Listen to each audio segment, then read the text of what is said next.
Good evening, everybody. Tonight's lesson will be Mishnah is Pesachim, Perek, Zayin, the 7th chapter. Tonight's lesson, as all the others of Mishnah is here, are dedicated in loving memory of my dear mother, Rivka Bas Harav Reb Shlomo.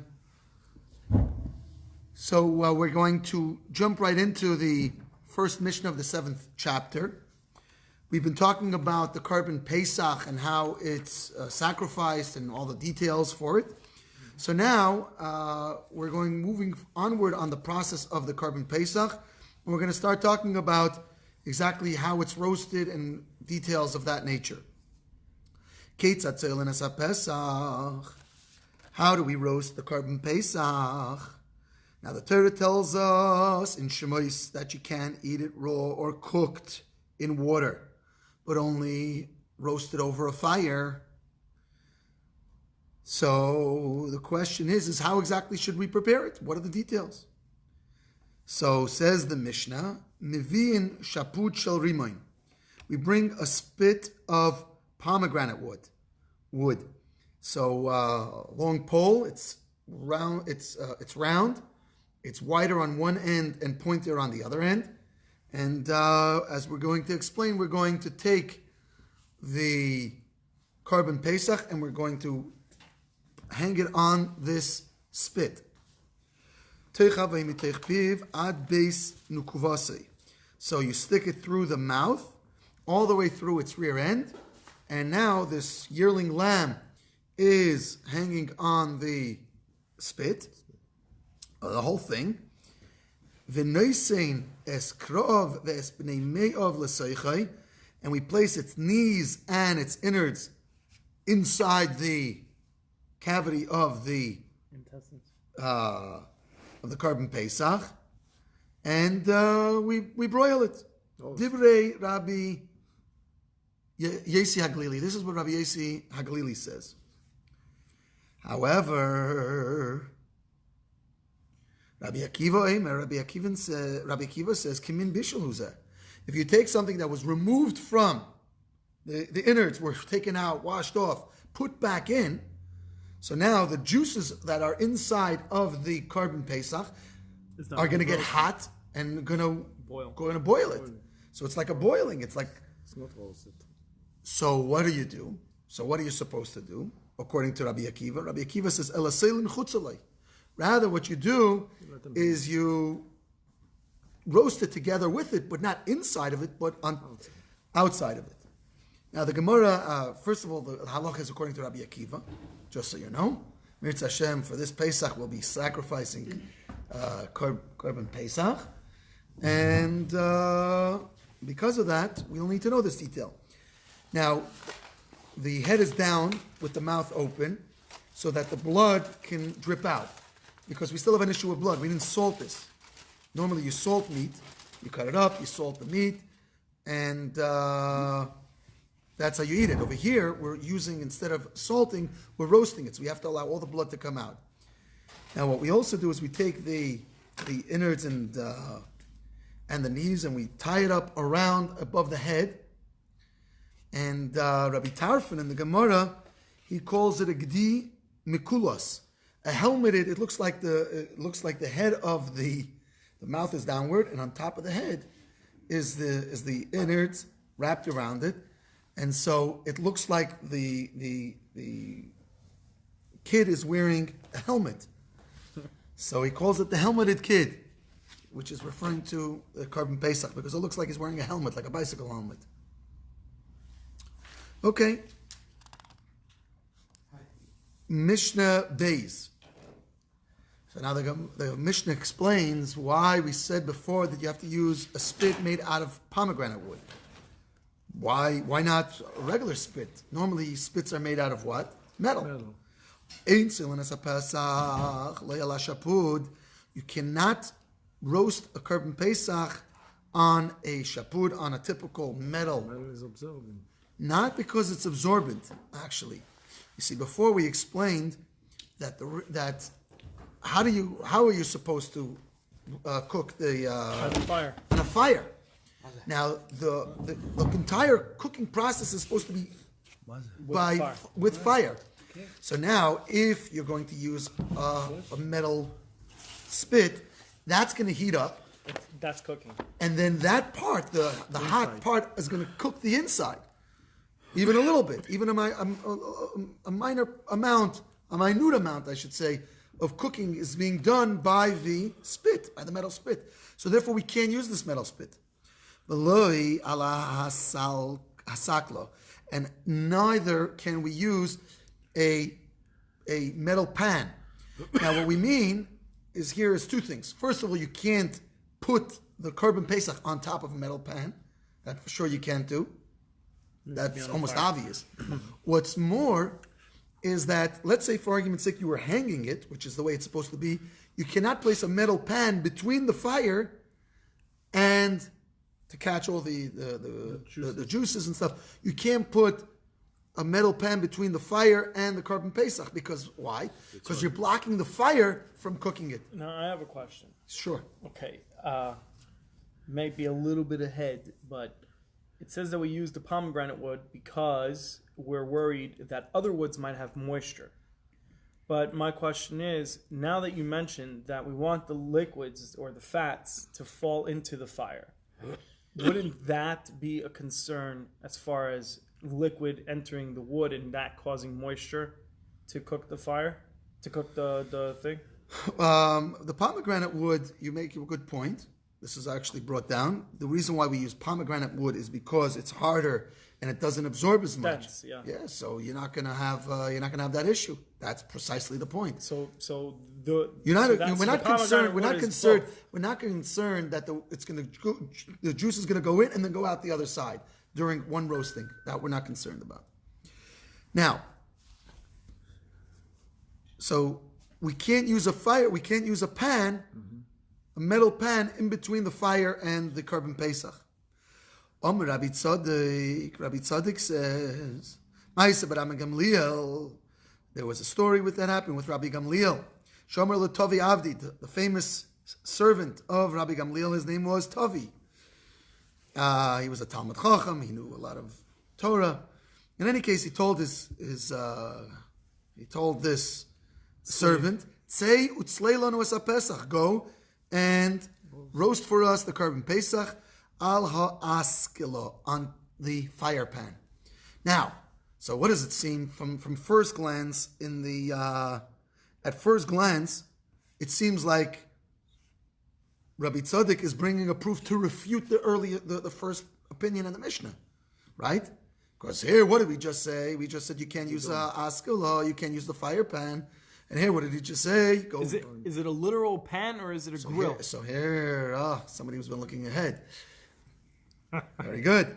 So now the Gemara explains you have to learn. The translation said grill. Well, because the translation learned the Gemara. Okay. The Gemara, did it tell you where it learned it from? No. Sure, 75.8. Very good. The Gemara teaches us that there's no argument here. He's actually coming to clarify and support what it says earlier. Imagine you have a grill, a regular, typical barbecue grill, and you take off the grates.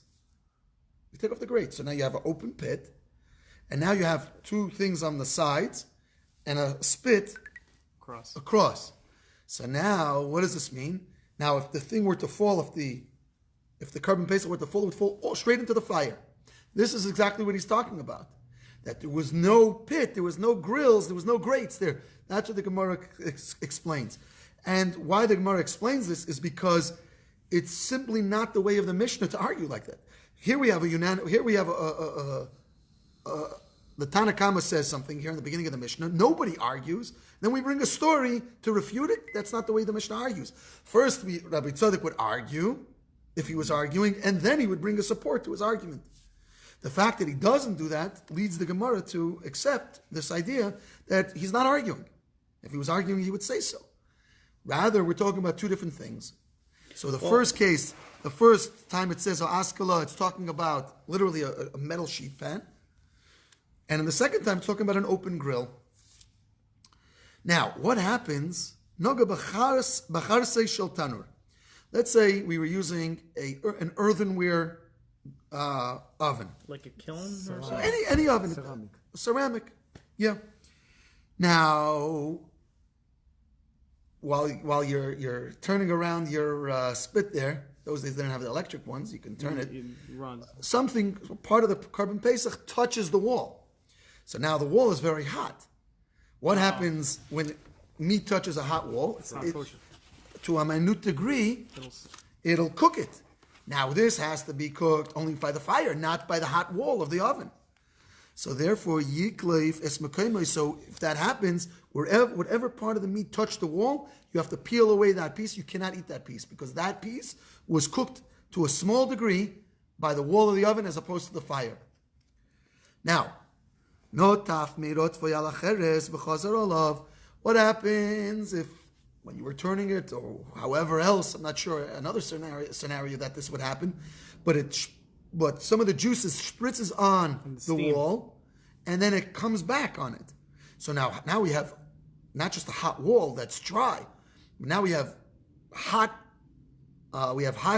liquid from the juice from the carbon pesach hitting a wall, and now hot wall, which is now being warmed up by the wall, coming back and now hitting the carbon pesach. So there, it's not enough to just do a small peel. Yitulas makemi, rather you have to cut off a thicker part. Doesn't say here what I'm saying. Little yearling lamb is going away very quickly. It's not, you take away maybe the etzba. He says he has to peel off the place. You have to peel. The first one is you peel it off, just like a thin peel. Yikleif es mekayme, right? Yikleif es mekayme is the first one. The next one is yitul es mekayme. You have to take away. It's a little bit more. You have to take away. Go further in the Mishnah. Yeah. Now, notaf meirot be alaseiles yikmis es mekayme. I'm going to have to explain this. First, let me translate it. If some of the juice is dripped on the flour, so you have to take a handful of the flour away from it. Now, what are we talking about? You have a carbon pesach here. What's flour doing here? So I actually struggled with this for a little bit till I figured this all out. I actually, thanks to the help of Google, I was able to figure some of this out. So there are two, when you read the Mefarshim, the Bartanura explains this. It's not understandable at first glance in our day and age. It's flour. It's solus. Solid is flour. So it's flour. Flour. Sure. So in any case, what's going on here? So there are two. It's meal. There are two possibilities. Two possibilities. One, as explained in the Bartanura, as follows. You have people would bake their flour, take raw flour. They weren't making a dough just yet. They would bake the flour, the raw flour. Roast the flour. They roast the flour, toast the flour. I never heard of this in my life until I Googled it today to figure out exactly what this means. They take flour and they toast it, and it changes the flavor somewhat. We have here a baker with us, so I could say it would improve certain things. Yeah, so you wouldn't do it in a cake, but you might do it in a bread. Okay, so and then they use this flour for other things. So now what happened is that somebody baked flour, removed it from, it was in either the oven, or they even took it out of the oven, and it's very hot. Now the flour is very hot. Now what happened is a little bit of the juice from the carbon pesach, when you're taking it out of the oven, touched the flour, dripped on the flour. So now the problem is that this juice, well, it's not going to become chametz because it's not water. It's just the inner, only water it's not creates. Part of those. Yeah, but the second sheet is if it's a juice or a beer or something. May Paris will never make something. May Paris and other juices will never cause flour to rise. Only water. But isn't there a sheet that says it immediately becomes chametz? No. Isn't it yain dvash? First of all, it's in an oven, so it's baking. What's the problem? It's 18 minutes. So but let's say again you have flour roast toasting in the oven, and you pull it out, and some juice drips on the flour that's in the oven. What's the problem? So if it was matzah, it would also be baking. Because water needs 18 minutes, but because I don't know, I remember learning this somewhere. Anyway, listen. So the problem here is not the problem of chametz, because it's hot and it baked. That's it. It's done. The issue here is that this juice, to a degree, was cooked by what? Not the fire, but wasn't roasting solar. by the silus, because the silus itself is hot. The flour is hot. So how would that cause any reaction? Because to we're cooking? not allowed to eat a carbon pesach that wasn't roasted No. I understand that part. I'm saying the juice fell onto the flour. So the question is, can I eat that? Can you eat the oil? Can I eat the flour? Can you eat the flour? Yes. The flour wasn't ready. You cooked both at the same time. Let's say the flour is just hot. Flour, I don't know. I don't know the So he's process. toasting the flour at the same time he's putting in his. Yes, or alternatively, it doesn't say this, but let's say he has sitting. He roasted his flour. Oh, and then he walked and he over. put it down on the counter. Now he's walking with a carbon pesach and some drips on it. Now this is very hot still. The flour. So you're saying. So it could still cook that juice. So now, could I eat that juice and the flour, or use it in my matzah that I'm going to make, or whatever it is I'm going to do with it? So the answer is no. You can't. You have to take a handful and get rid of it, because that juice was cooked by the flour. That's according to the Rambam. He understands it a little bit different. He explains that a carbon pesach you can only eat the meat from a carbon pesach. You can't eat things that came off of it, separate things. Juice, while it's in the meat, is considered the carbon pesach. It's considered part of the meat. But once it leaves, the juice that leaves is no longer allowed to be eaten. And therefore, the fact that it fell somewhere else, you can't eat it. In either case, you have to get rid of this flour. Okay, Mishnah Gimel. It's interesting that they would have flour there altogether. If you think about how strict we are today with flour and chametz and matzah and water, it seems that in those days they were much more lax with this entire process. Right? Yeah. I mean, they had soft matzah. Wasn't this like They the had story soft of Tzaddik? Isn't this in the same storyline as Tzaddik?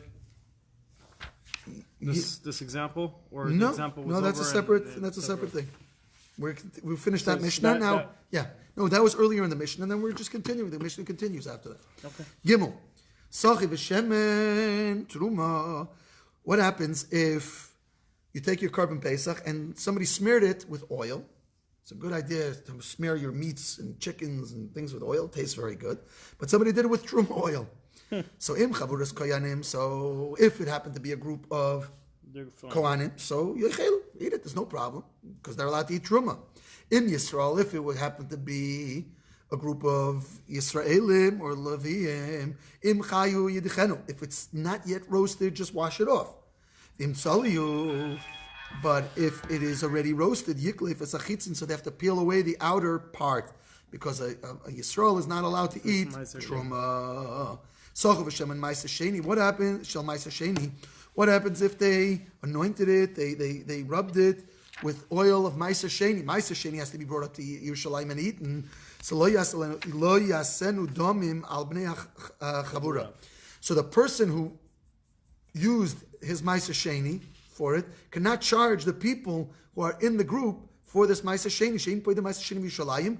Actually, Rashi says that there's an amended text. You cannot sell Ma'aseh Sheni in Yerushalayim. Ma'aseh Sheni is brought up to Yerushalayim and eaten there, and you share it with all your friends and the poor people in Yerushalayim. It has to be eaten. Only eaten things can be used with that. What could be done with that? Now, what you can do is you can also deconsecrate your Ma'aseh Sheni, put it into coins, then take those coins up to Yerushalayim and buy food there and share that food and eat the food there. But in any case, you cannot sell the food there. When you're outside Yerushalayim, you could sell Ma'aseh Sheni, put it onto coins, then take those coins and bring it to Yerushalayim and use those coins in Yerushalayim for food. But if you're already in Yerushalayim, you cannot deconsecrate food in Yerushalayim, and so you can't sell it. So even if you used your Ma'aseh Sheni oils, well, good. You just gave it. Now you did a good thing. You shared it with everybody else, but you can't charge them. Chamisha dvarim boim betuma ve'einin necholin betuma. Mishnah Daled. There are 5 things. There are 5 types of sacrifices that are brought, even if everyone is tamei, even in a state of impurity. Ve'einin necholin betuma, but they cannot be eaten in this state of impurity. Now, what are these things? These are all special sacrifices that we're going to list, that even if everybody's tummy, we still have to bring it. It's b'moyade, you have to bring it at the proper time. Ha'omer, the omer, which is brought on the second day of Pesach. So the omer is the measurement. It's 43.2 eggs of volume. It's brought of flour, and of barley. It's a flour offering, and so even if it's all the barley that's available, or all the koyanim that are available, they're all tamei. Nevertheless, we still have to bring this because we have to bring it at the proper time. But we're not going to eat it, as we just said. Shtei alechem. On Shavuos, there's the 2 loaves that were waved with the sacrifice, with the animal sacrifice. And so that's part of a carbon. Shtei alechem, this is chametz. This is one of the things that are chametz. So if it becomes tamei, if it's tamei, and we only have a situation where we need to bring it in tuma, so we still bring it, but we don't eat it. Further, v'zivchi shalmei tzibur, and the public peace offerings. This is talking about the 2 yearling lambs that were brought on Shavuos together. So again, we bring it, but we don't eat it. Usi'ir Rosh Chodesh, and the higot that's brought on Rosh Chodesh. All of these sacrifices, even if they're in tumah, state of impurity, we still bring it because we need to. We have we don't eat it. However, HaPesach Sheba B'tumah, we're going to talk in a couple of Mishnahs, and a few Mishnahs, a little bit more details about this, but a carbon Pesach that's brought in impurity, we spoke a little bit about this last week also. Nechel B'tumah is eaten in tumah. Not only do you bring it, but you also eat it in tumah. Because it was only brought to begin with for the purpose of eating. And so therefore, again, I'll give you more details soon. You're looking at me like I'm crazy, but you're going to get it. I think it's Mishnah Zayin. This is just, you said, when there is a group and a part of them are tummy. No. No. We're going to get. I don't want to get too much into it because we're going to get into it soon. Okay. Mishnah Vav. So let's just keep this in the back of our mind. A carbon Pesach that's brought in impurity, we're going to eat. We're going to eat it. We're going to talk exactly what that means a little bit later. Now, Mishnah, nitma habasar v'achil of kayam. Let's say you have a carbon Pesach, and the flesh of the carbon Pesach becomes tamei in any which way. V'achil of kayam, but the chalev, the fats, are not tamei. Ein zerikas adam. So then the whole thing is disqualified, and we do not sprinkle the dam. We do not sprinkle the blood on the altar. Consequently, the people are going to need a carbon Pesach on the second Pesach for this. Nitma chalev v'abasar kayam. But if it was the opposite, if the chalev became tamei, impure, and the meat was still pure, zerikas adam, so then we sprinkle the blood, and we have ourselves a good carbon Pesach here. But on regular, generally sacrificial meats, it's not the case. Even though the meat has become impure, but the fats that are going to be uncontaminated, that are left uncontaminated, so we're going to spritz the blood because they're 2 separate things. So which means to say that over there are 2 separate things, the fats and the meat. In the carbon Pesach, the main thing is the meat that we're supposed to eat. If that's not good, the whole thing is disqualified. It's different because you're cooking it over an open flame. And so you're doing, what do you call it? You're doing tzali. So what's your, so completely roasted. What's the point? What's your point? That all the innards are getting roasted out anyway. What's your point? So then with these ones, again, now we have the same way? No, but the point is not about cooking. The point is if it became tamei. In any which way, we have pieces of meat and the fats. One became tamei, the other didn't. That's all. That's all this is talking about. Usually, it's a sheretz. He runs by it, touches it, or a human being touches it. Yeah. Vav, Mishnah Vav. Okay, now we're going to talk about what we were speaking before. Nitma hakol al rubai. Let's say the congregation of the Bnei Yisrael become tamei. Oy rubai, or the majority, 51%, or a little bit more than 50%. Alternatively, the koyanim were impure, and the Jewish people are all tahar. So the halacha is, yeyasa b'tumah, we have to still bring the carbon Pesach, even b'tumah. And as we mentioned before, what do we do with it? We eat it. Unlike other sacrifices, even though it's b'tumah, we eat it. What happens if nitma miutakol? If only some of the Jewish people, 49% of the Jewish people are impure. So those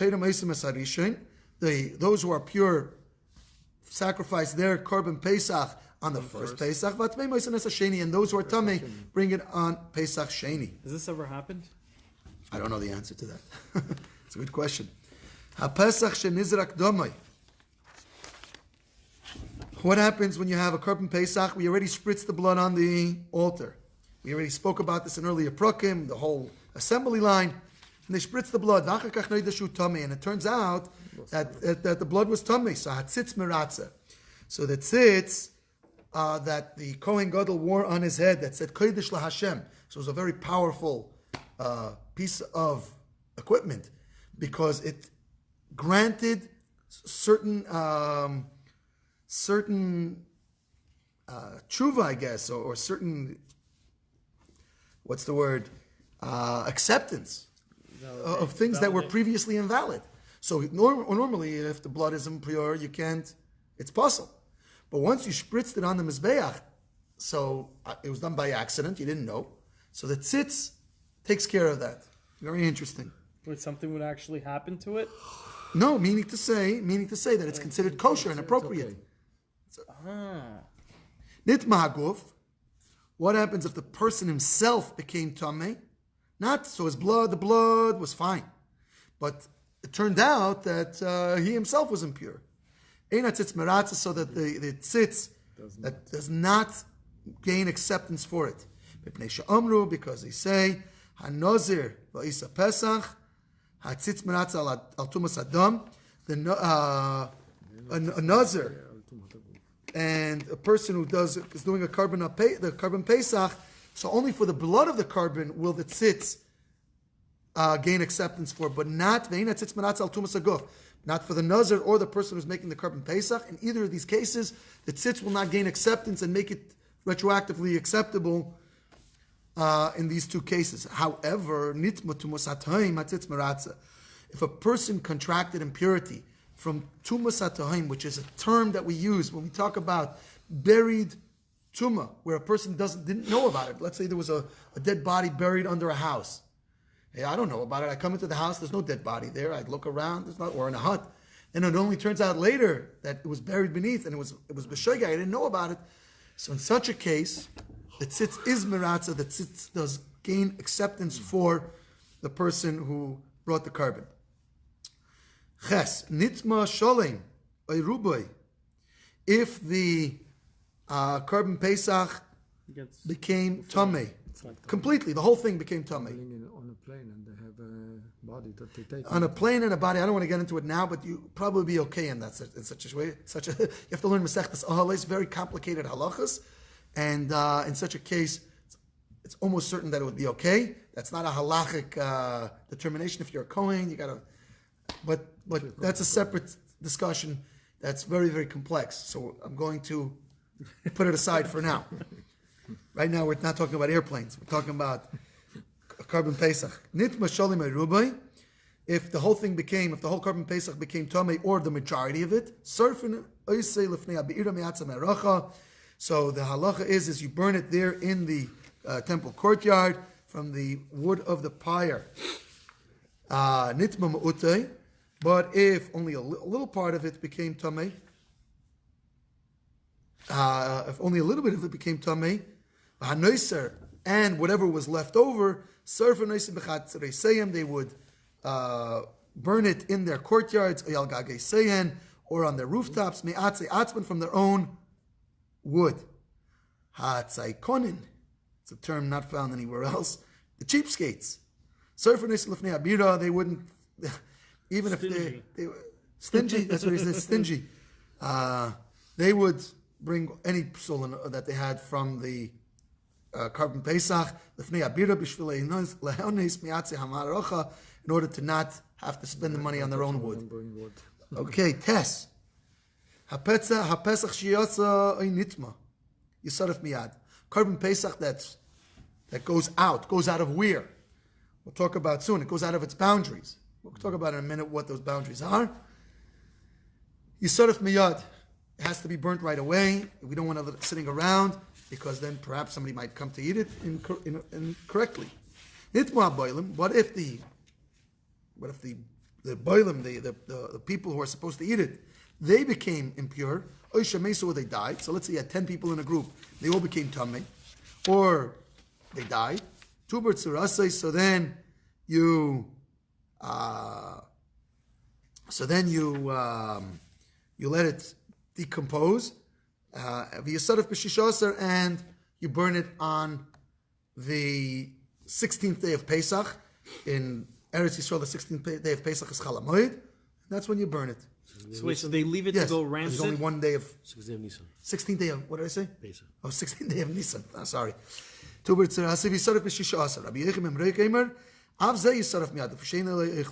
See the difference, there's the two opinions here, but the first opinion says, in the first case, it became tamei, somebody might come to eat it. Here, somebody from the group might come to eat it. Here, the whole group is tamei or they died, so there's no one going to eat it. It's the people, not the item. And so therefore... This has to have happened.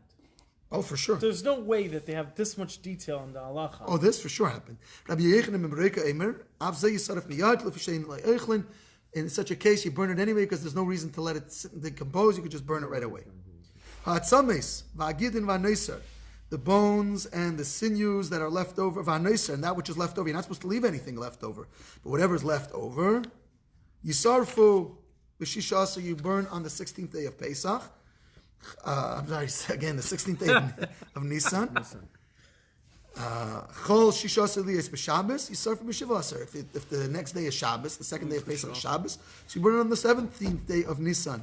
If you she'ein in Deichen Leis Shabbos, Leis Yom Tov, Leis Yom Tov, it doesn't supersede Shabbos or Yom Tov. You can't burn it on either of those. Yud Aleph. Mishnah Yud Aleph, Kol HaNechel B'Ser HaGodol, Ye'ochel B'Gidi Harach. So now, let me before I translate, we cook before we slaughter Korban Pesach, we figure out how many people are going to have at least a kazayas on this, or more. So then Now, that makes sense. also we're not supposed to leave anything over, so we have to know this Mishnah is going to tell us what you're supposed to eat, of what you're supposed to calculate as part of the kazayas per person, and what you're not supposed to leave over. It's a tiny animal already, So and then it's you even have to figure smaller. So you got to figure out how many you're going to have. So that's exactly it. Kol HaNechel B'Sher HaGodol. So now, whatever is eaten in a large ox, whatever you would eat in a large ox, you eat in the Gedi Harach, on the small kid, Korban Pesach. However, V'rosh Ichnafayim V'haschuchsin. That's a tongue teaser right there. But the ends of the shoulders and the blades, the ends of the shoulder blades and the cartilage are also eaten in the Gedi Harach, in the kid, which wouldn't be eaten in a large ox. You would have to boil it you have to do the sous-vide in order to eat it. You have to cook it for a very long time. It's not generally eaten, but Sous vide? sous vide, right? Sous vide. Yeah, that's what I've never done it. I should try it once. Okay, but in any case, but in a small kid, it's softer. So that's part of the kazesim and should not be left over. Now, halacha is that you have to eat the Korban Pesach without breaking any bones. So that's what the Torah says. So You can't bring the bones of the Korban Pesach Pesach. even after the fact. You could, but you get 40 lashes. Yeah, you can. Well, we're going to learn it right here. Look inside. Hashavir says about Pesach Hator, a person who breaks a bone in a Korban Pesach that is pure, which means there's nothing wrong with this Korban Pesach, and he's eating it and he takes a pin and he cracks it purposefully. He gets lashes, 40 lashes, which is really 40 minus 1. Aval hamoiser batar. But a person who leaves over, you're not supposed to leave over any meat, but a person who leaves over meat of an acceptable Korban Pesach, hashever batame. But what happens now? Alternatively, here's another situation: the Korban Pesach became tamei, and now he breaks one of the bones. He's not chayiv, because in the case of noiser, he could burn it. So he has a way out of this. The Torah tells you what you should do afterwards, number one. And number two, it's a passive act. He didn't do anything. He just didn't eat it. So because of that, you're not chayiv on noiser, on leaving over of the meat. And breaking a tameh, it's been disqualified anyway, and so therefore you are exempt from getting malchus. Perek, Mishnah Yud Beis, Eva Sheyatza Miktsasai. So now, what happens if one limb went out? Where did it go out from? So now we're going to explain what I promised earlier. What does it mean going out? Kodesh Kadoshim cannot go outside the curtains. That's the super holy. Kodesh Kalim cannot go out of Yerushalayim, the walls of Yerushalayim. Now a korban Pesach is Kodesh Kalim. It could be eaten by all Bnei Yisrael. It's Kodesh Kalim, but we register in groups. Each group, from the group, you can't take it out of the place from where the group is eating it. So that's considered out in terms of the korban Pesach. So if we're all eating it in a hut, and we take a piece out, that becomes invalidated. So now, what happens if only a little part of it, a little part of the foot goes out? So now only part of it becomes unacceptable, disqualified, but we can't break the bone because we're not allowed to break a bone of a korban Pesach.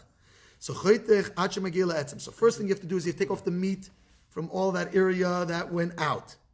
Then and then you have to take off the meat that was inside, that you're going to eat. And then once you get to the joint, now you can cut between the bones.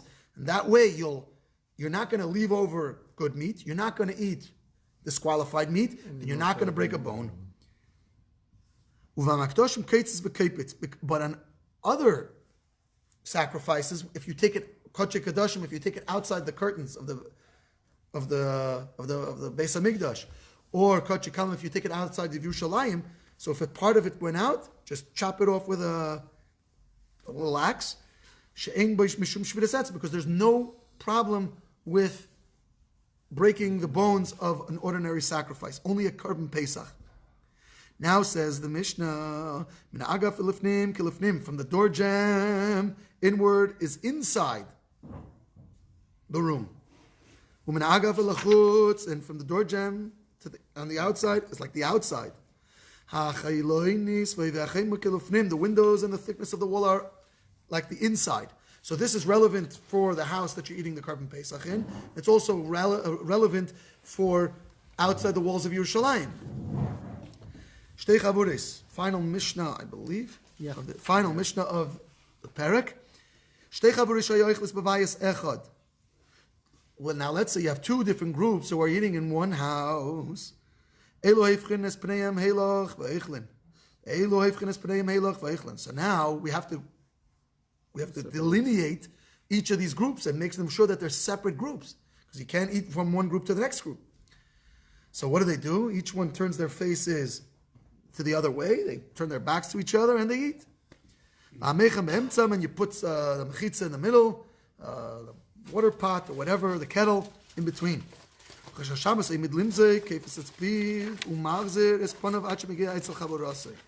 So now if you have a waiter, he's part of only one of the groups. He's eating the korban Pesach with one group, but he's also serving the other group.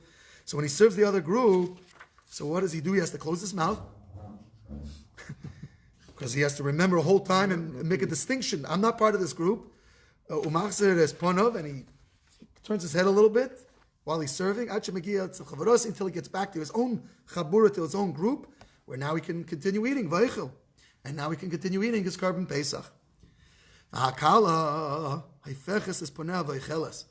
However, there's a dispensation here for a kala. Kala, a young bride. What is a young bride? She just had her wedding the last few days, last while. I don't know for how long. Maybe 7 days or a month. I'm not sure. I have to look it up. But in any case, she's a bride, and people looking at her. She doesn't want to eat in front of everybody. So even within her own group, she can turn to the side a little bit and eat with her head turned away, so that she doesn't have to be self-conscious with juice dripping down her. Why are there two groups in the same house eating the same lamb? They're not eating this. They're eating different lambs. Oh, they're just in the same house. They're just eating the same house. I understand. Thank you very much for joining us. Please join us next week at 8:30 on Wednesday for Perek Ches.